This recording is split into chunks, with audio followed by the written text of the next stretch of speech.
Sur l'affaire Fofana, alors bon, évidemment le procès va avoir lieu, c'est difficile de se prononcer. Vous avez dit non seulement il faut effectivement l'enfermer à perpétuité, mais vous avez demandé à ce que sa mère et que sa jeune sœur soient aussi emprisonnées.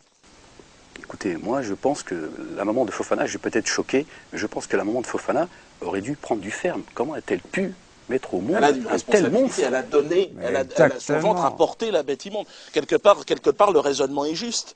Hein, c'est la justice. Alors qu'est-ce qu'on s'en fout? Qu'est-ce qu'on fait alors? Et aujourd'hui, la justice a loupé un rendez-vous avec son histoire. La justice a loupé un rendez-vous, c'est vrai. Comment a-t-elle pu juger ce monstre à huis clos? Alors que nous avions aujourd'hui l'occasion de parler à cette jeunesse. Vous êtes l'avenir de beaucoup, je crois. Il a compris que la violence est toujours répréhensible, sauf pour les bonnes causes. Bien évidemment. C'est pour ça que le jugement de Fofana aurait permis une certaine pédagogie. Il faut qu'aujourd'hui en France, nous comprenions que les Français comprennent que ces Juifs de France ont un poids énorme. À l'âge de 6 mois jusqu'à la fin de leur vie, la Shoah est présente. Donc de la prison ferme, en ce qui vous concerne aussi pour la famille Fofana, la mère qui a donné naissance à Fofana. Est-ce qu'on peut remonter à la grand-mère? Est-ce que ça vous paraît un peu exagéré? Moi, ce que je regrette surtout, c'est la suppression de la peine de mort. Alors, là, c'est une question que beaucoup d'internautes aussi disent pourquoi. Oui. Vous vous êtes battu contre la peine de mort, contre Fournir à l'époque. Bien entendu, mais là, quand même... Alors, je vais me faire peut-être l'avocat du diable, et les autres personnes torturées en France, il y en a beaucoup chaque année. Hein, malheureusement, il y a aussi beaucoup de faits divers ressemblant à... Mais ça n'est pas tout à fait la même chose. C'est pas tout à fait la même. Il n'y a pas l'acte, il n'y a pas la volonté, peut-être ce facteur aggravant. Et génocidaire. Voilà. Oui, on a entendu d'ailleurs la pauvre mère de Dylan parler. C'est une Shoah. Shoah. Absolument. Absolument. C'est l'époque dans laquelle nous vivons et c'est l'époque dans laquelle effectivement il faut que chacun, je crois que le ton se durcit, il y a une sorte de radicalité, je pense que dans cette discussion on l'a entendu, hein, puisque vous étiez vous-même chez SOS Racisme il y a quelques semaines, vous faisiez partie des grands cercles d'humanistes, on parlait Crockfeld, où sera la lumière, et là aujourd'hui, Crockfeld on l'entend dire, oui, il faut durcir, il faut serrer la vis. Il faut serrer la vis.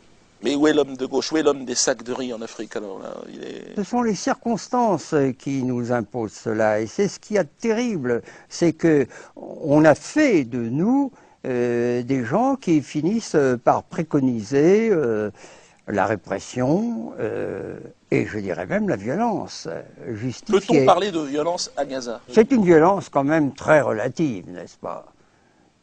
Très relative. 1400 morts, écoutez, on ne va pas en faire un plat. Je pense que nous avons la chance d'appartenir à un pays dont le président de la République a eu la brillante idée d'envoyer au large de Gaza une frégate de la marine de guerre pour serrer la vis aux gens de Gaza. On a quand même, il faut le souligner, là, un État, un gouvernement en France qui est à la hauteur. Qui est à la hauteur et qui prend conscience. Alors, beaucoup nous disent, attention, parce que dans cette compétition un petit peu victimaire qu'on nous accuse d'orchestrer, eh bien, il y en a qui, aujourd'hui, voudraient demander réparation. C'était le cas des Arméniens, c'est le cas des Africains déportés, qui d'ailleurs revendiquent ce mot de déporté, alors que ils ont été simplement déplacés. Déplacés, en bateau.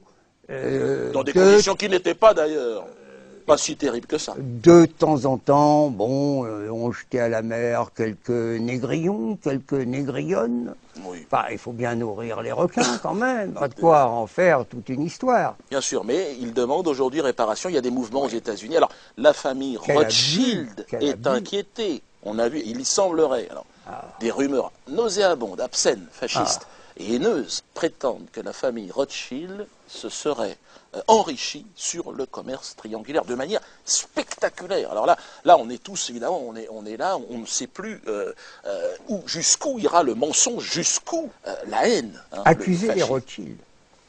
Des gens qui n'ont jamais cessé de tendre la main à celui qui a peur, celui qui a mal, celui qui a faim. Mais bien sûr. Chacun veut sa Shoah aujourd'hui. Jusqu'où va la jalousie du peuple juif? Voilà. Chacun veut sa Shoah. Un petit mot sur l'Iran. Beaucoup, tout le monde, ces élections honteuses, volées, de manière évidente. Je crois que plus personne ne conteste aujourd'hui la magouille.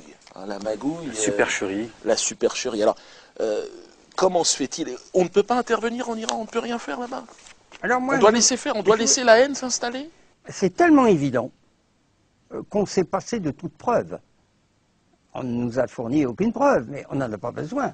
Oui. C'est l'évidence même qu'il y a eu une falsification. Mais oui, n'est-ce pas? bien sûr, il y a eu falsification. Et puis, vous savez, à la tête de l'Iran, vous avez quand même un exalté, n'est-ce pas, qui a osé dire à 3 reprises que l'Holocauste était un mythe. Bon, ben c'est signé, c'est fini. Vous vous rendez compte? On est en 2009. Président On est iranien, en 2009. On a un président. Et les Nations Unies tolèrent Le ça. président iranien, je vous le rappelle, a dit qu'il voulait rayer Israël de la carte. Et ceux qui aujourd'hui s'en prennent à Israël regretteront demain. Puis-je procéder à une petite rectification, mais entre nous. Jamais le président Ahmadinejad, en fait, n'a dit ça. Ah bon? Non, non, non. Il a répété une formule, mais entre nous, Oui, bon, ça, une formule de l'ayatollah ouais. Khomeini, Ah bon, il aurait dit ça? remontant à 1979 et disant que le régime qui occupe Al-Quds, donc Oui. le régime sioniste qui occupe Jérusalem, un jour disparaîtra de la carte. Non, mais ça ne fait rien. Oui. Ça ne fait rien. Nous n'avons pas à nous préoccuper de la réalité. Ce qui compte, c'est ce qu'il faut dire. Oui. Et monsieur a totalement raison de répandre ce bruit. Et l'Iran est une menace planétaire, pas seulement pour Israël. Et ça, il faut que les gens l'entendent. Pour le petit Français qui habite dans la province, il se dit, mais moi j'ai jamais eu d'Iraniens chez moi, ils m'ont jamais rien fait les Iraniens. Bah, ils arrivent. Faut lui dire, ils arrivent. Ils arrivent. Donc il faut aller faire la guerre, il faut envoyer des soldats. Ben, ça me paraît évident. Est-ce que demain, nous n'aurions pas sur Paris un attentat venu de ces fous? Ah, c'est là la Je sais question, pas. c'est là la question. Est-ce que la grippe H1N1 n'est pas un projet iranien? Venant de ces gens-là, tout me paraît possible. Je suis tout à fait d'accord avec C'est le une président. rumeur qui enfle. En tout cas, je pense qu'on est tous vaccinés ici. Moi, j'ai pris aussi un vaccin pour l'angine et les maux de tête. Donc, je serai vacciné et je vous propose de vous vacciner. Évidemment, chacun doit se vacciner. Je ne voulais pas en parler, mais évidemment, il y a un autre humoriste qui a fait parler de lui ces derniers temps sur Internet, Jean-Marie Bigard, un homme qui nous a fait tellement rire et qui est parti dans cette...